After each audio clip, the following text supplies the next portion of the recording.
வணக்கம் beginners cooking சேனலுக்கு உங்களை வரவேற்கிறோம். இன்னைக்கு நம்ம சேனல்ல வத்தல் குழம்பு எப்படி செய்யறதுன்னு பார்க்கலாம். அது நல்ல டேஸ்டா வீடே கமகமன்னு மணக்கக்கூடிய அளவுக்கு எப்படி நல்லா செய்யறதுன்னு பார்க்கலாம். வாங்க வீடியோக்குள்ள போலாம். வத்தல் குழம்பு செய்யறதுக்கு நம்ம ஃபர்ஸ்ட் புளியை ஊற வச்சிடலாம். லெமன் சைஸ் அளவுல உள்ள புளியை தண்ணியில ஊற வச்சிருவோம். அடுத்ததா வத்தல் குழம்பு செய்யறதுக்கு இன்னைக்கு நம்ம மசாலாவை வறுத்து அரைக்க போறோம். அது என்னென்ன பொருட்கள்னு பார்த்தறலாம்.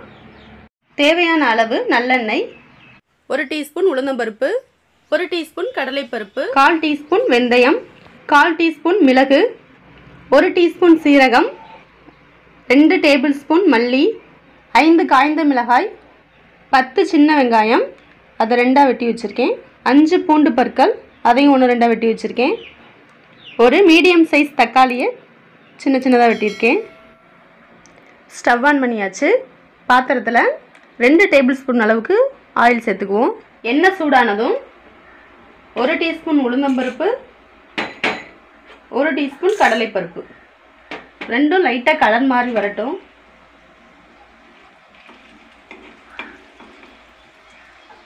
வெந்தயம், 1/4 டீஸ்பூன் மிளகு,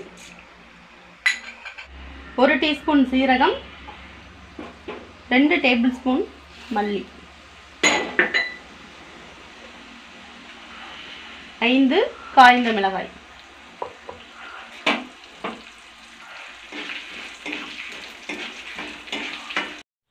மல்லி மிளகாய் நல்லா வறுபட்டுருச்சு. இது ஒரு பாத்திரத்தில் மாற்றிடுவோம்.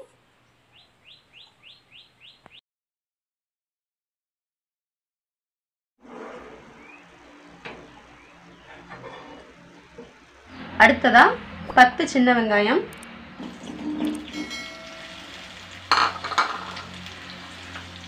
5 பல் பூண்டு நல்லா கலந்து விட்டுருவோம்.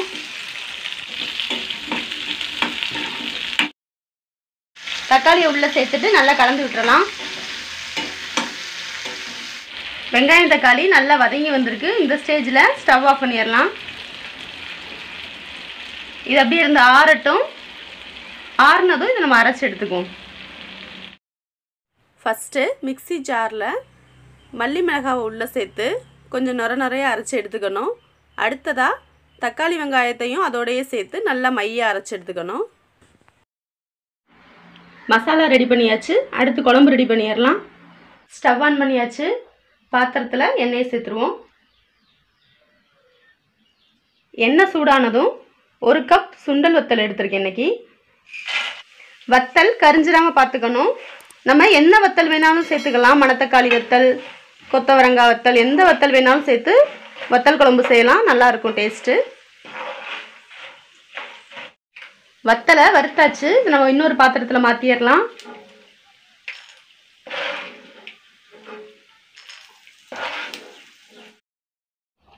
அதே பாத்திரத்திலேயே நம்ம தாளிப்பு ரெடி பண்ணிடலாம். 1/2 டீஸ்பூன் கடுகு, 1/2 டீஸ்பூன் வெந்தயம்,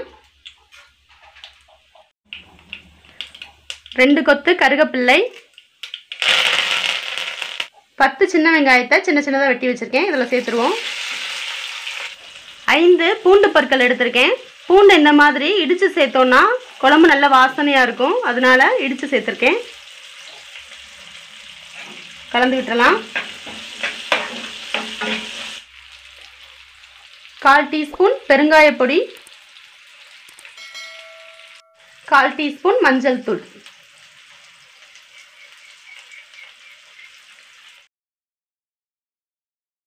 வெங்காயமும் பூண்டும் நல்லா வதங்கி வந்திருக்கு. இப்போ புளிக்கரைசலை உள்ள சேர்த்துருவோம்.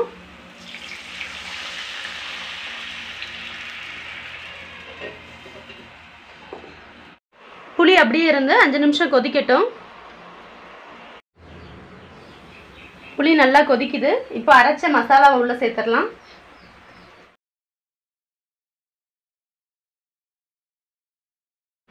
இதை நல்லா கலந்து விட்டுறலாம். நல்லா கலந்து விட்டாச்சு. இதை ஒரு மூடி போட்டு மூடிடுவோம். 10 நிமிஷம் மிதமான சூட்டில் அப்படியே இருக்கட்டும். குழம்பு கொதிச்சதும் இதை நம்ம திறந்து பார்ப்போம்.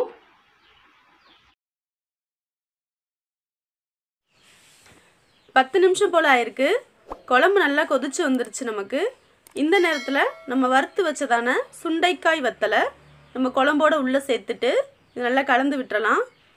தேவையான அளவு உப்பு சேர்த்துருவோம்.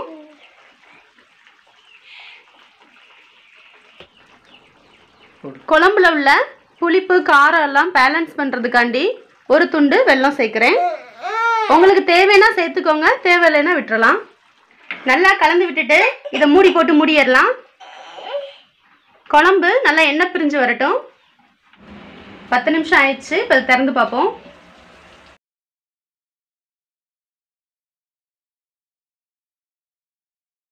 குழம்பு நல்லா கெட்டியாகி எண்ணெய் பிரிஞ்சு வந்துருச்சு.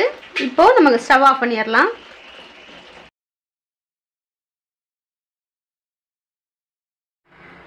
நம்மளோட ரொம்பவே டேஸ்டான சுண்டல் வத்தல் குழம்பு ரெடி ஆயிடுச்சு.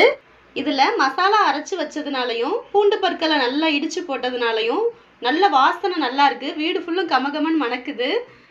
அவ்வளோதான், சுலபமாகவே குறைவான நேரத்தில் சூப்பராக செஞ்சு முடிச்சாச்சு. நல்ல டேஸ்ட்டாக இருக்குது குழம்பு.